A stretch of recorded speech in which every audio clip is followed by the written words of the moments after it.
مرحبا، أنا غزل وهذا أول فيديو لإلي على اليوتيوب.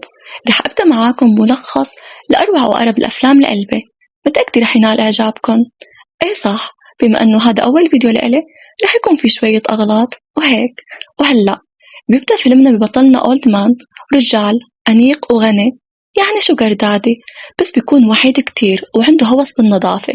بطلنا بيكون خبير مزادات أعمال فنية مشهور كتير والناس بتوثق فيه.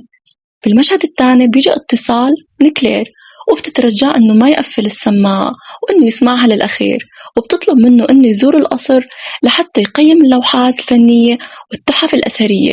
بس هو بيرفض لأنه العميل اللي المفروض يزوره أول مرة، مو هو اللي يزور العميل.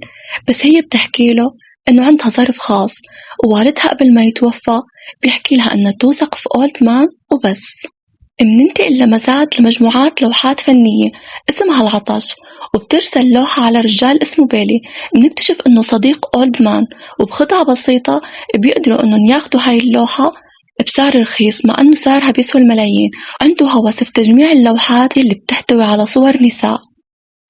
وعلى حسب الموعد بيروح بطلنا على القصر، بس بيكون الباب مقفل وما حدا بيستقبله. وهون بيكون معصب كتير وبيسمعها كلام بظن إنه بحياتها ما سمعته. بتصير بتبكي وبتترجى إنه يعطيها فرصة تانية، وإنها عملت حادث وكانت غرقانة في دمها. بيوافق وبيعطيها فرصة تانية، وفي اليوم التاني بيروح على القصر. كمان بتكون كلير مو موجودة، بس بيكون الحارس في انتظاره. وبيدخل على القصر يلي مليان لوحات وقطع أثرية. هو وماشي بينتبه على قطعة شكلها كتير غريب وبتلفت انتباهه، ومنشوف انه اخدها لعند مهندس عبقري. هذا المهندس بيكون قادر انه يصلح اي شيء، بس بيقوله انه هاي القطعة مو مفهومة ومحتاج لباقي القطع عشان يعرف شو هي. بتتصل عليه كلير وبتاخد موعد تاني علشان يجهزوا العقد. ولما بيروح المرة الثالثة كمان كلير ما بتكون موجودة، بس الناطور بيحكي له انه كلير موجودة على التليفون وحابة انها تحكي معه. بس بطلنا هو عم يحكي معها بينتبه انه نفس الصوت اللي موجود عنده بالقصر موجود عند كلير. يعني كلير موجودة بالقصر بس ما بدها تشوفه. بيعصب عليها وبدور بكل مكان، ومنشوف انه بطلنا لقى قطعة تانية بتشبه القطعة اللي لقاها في المرة الأولى واخدها للمهندس. في المشهد اللي بعده بنشوف انه بطلنا قاعد مع الناطور وبيكون عم يغريه بشوية دولارات. طلع الأجانب عندهم مثل حركاتنا. الناطور بيحكي له كلير عمرها 27 سنة، بس هي وحيدة كتير، ما عندها ولا أب ولا أم لأنهم توفوا من سنة. وبيحكي له أنا بحياتي ما شفتها. بيقول له معقول؟ بيقول له إيه، أنا دائما بحكي معها من وراء الباب وبحياتي ما شفتها. بيتصل المهندس على أولد مان وأخيرا عرف سر هاي القطعة الأثرية. هي عبارة عن رجل آلة من القرن 18، وهذا الرجل الآلة مصنوع لحتى يحكي الصراحة وبس. بيروح أولد مان على القصر وبيقابل كلير من وراء الباب عشان يكمل باقي العقد. بتعطيه جواز سفرها من تحت الباب، بس بيكون قديم كتير، يعني من لما كان عمرها 15. بس هي بتحكي له بياناتي ما تغيرت. بيحكي لها اوكي وبسايرها الزلمة. ولما بيرجع لها جواز السفر بينتبه انها عم تطلع عليه من فتحة صغيرة بالباب، وبتحكي له انا بكره الرجال اللي بيصبغ شعره. بتحكيها بطريقة كتير قاسية وهو بينزعج كتير. بيرمي الوراق وبيطلع. وهو طالع بيعطيه البواب مفاتيح القصر وبيحكي له انه كلير طلبت منه يعمل هيك. ولأنه وحيد كتير بيروح لعند المهندس وبيشكي له شو عم تعمل كلير فيه. وفي هذا المشهد منشوف قوة الحب وشو ممكن يغير فينا. بطلنا بشيل الصبغة. صراحة طلع هيك أحلى هيبة. بيتصل على البواب لحتى يسأله عن كلير. بيحكي له البواب أنا كنت مريض من أكتر من أسبوع وما رحت على القصر وما بعرف أي شيء عن كلير. بياخد شوية أغراض وبيروح لعندها على القصر.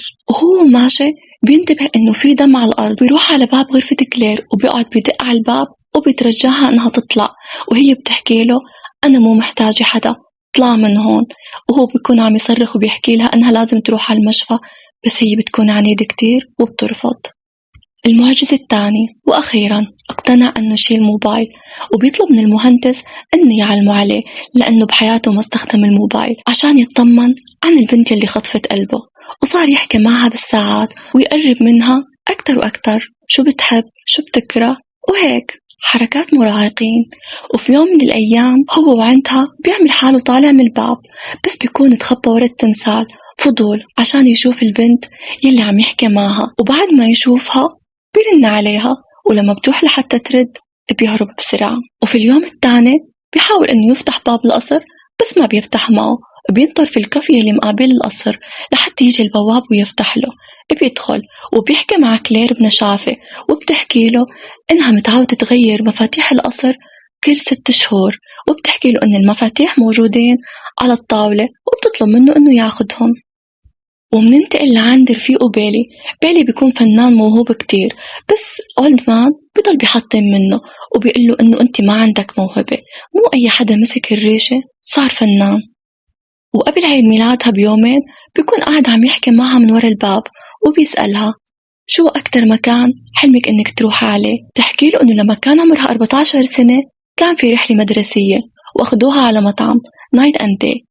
ياخد نصيحة المهندس، بيقول له إنه مو عارف شو ياخد لها هدية، بس المهندس بيحكي له أحلى هدية ممكن تاخدها لبنت الورد. إنه معصبة كتير، وبتحكي له إن الأسعار اللي حاططها جدا رخيصة مقابل هاي اللوحات، بس هو بيحكي لها أنا ما عم أخدعك، أنا مستعد هلأ أتنازل عن عمولتي، بس هي بتحكي له أنت مخادع كبير. بيرمي الورد وبيعصب وبيطلع. بيمشي بالشوارع بيكون حزين كتير، وبيروح على مطعم هادي وبيقعد، وهو عم يشرب لحتى ينسى همومه بيجي اتصال من كلير وبتكون عم تبكي. شو عنا سلاح غير دموعنا؟ نحن بنبكي وهن بيعتذروا منا. تحكي له إنها وحيدة كتير، وأول مرة حدا بيهديها ورد بيقلها حابة إني أجي لعندك؟ تحكي له إيه تعال. بيقعدوا بيحكوا بالساعات، وهو قاعد عم يحكي معها من ورا الباب. بيسألها عن لوحة راقصة الباليه، بتقله إنه هاي مو للبيع، لأنه هاي بالصورة بتكون لأمها. وبعد ما يخلصوا حكي للمرة الثانية بيلعب الشيطان بعقله وبيضل وبيتخبى ورا التمثال، بس هاي المرة بيوقع الموبايل من إيده وما بيعرف شو يعمل. وهي بتكون خايفة كتير، بتتصل عليه وبتطلب منه إنه يرجع. ولما بيرجع وبيحكي معها من ورا الباب بتقله إنه في حرامي، بيقلها لأ أنا اللي كنت موجود هون. بتزعل منه كتير وبتطلب منه إنه يطلع. ولما بيطلع هو نازل على الدرج تندهله، بيشوفها دون حواجز دون باب.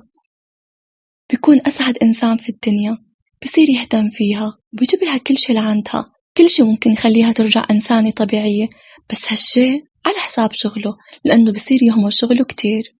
وبعده عم يحكي لرفيقه كل شي عم يصير معه، وهو طالع من عند المهندس بتجي لعنده حبيبته سارة وبتشكي له عن حبيبها، وبتحكي له إنه بطل يحبها لأن آخر فترة عم يضل يحكي عن بنت اسمها كلير. رجع أولد مان لعند المهندس وبيحكي له ما عاد في شغل بيننا، ورح يجي بكرة مساعدة وياخد الرجل الآلي ورح يعطيك حسابك كامل.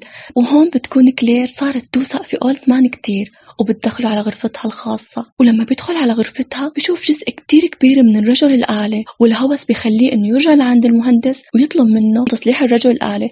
بيوافق بس بشرطين: أول الشي ما عاد تدخلني بحياتك الشخصية، وتاني الشي يرجع الشيك لأنه هو ما عمل هيك عشان المصاري. بيتصل أولد مان على كلير بس هي ما بترد عليه، بدور عليها بكل مكان، بالقصر، بالشوارع، بالمشافي. بيهمل شغله كتير، بيصير شكله مثل المجنون والناس بتضحك عليه، بس ما حدا بيعرف إنه هو فقد حبيبته.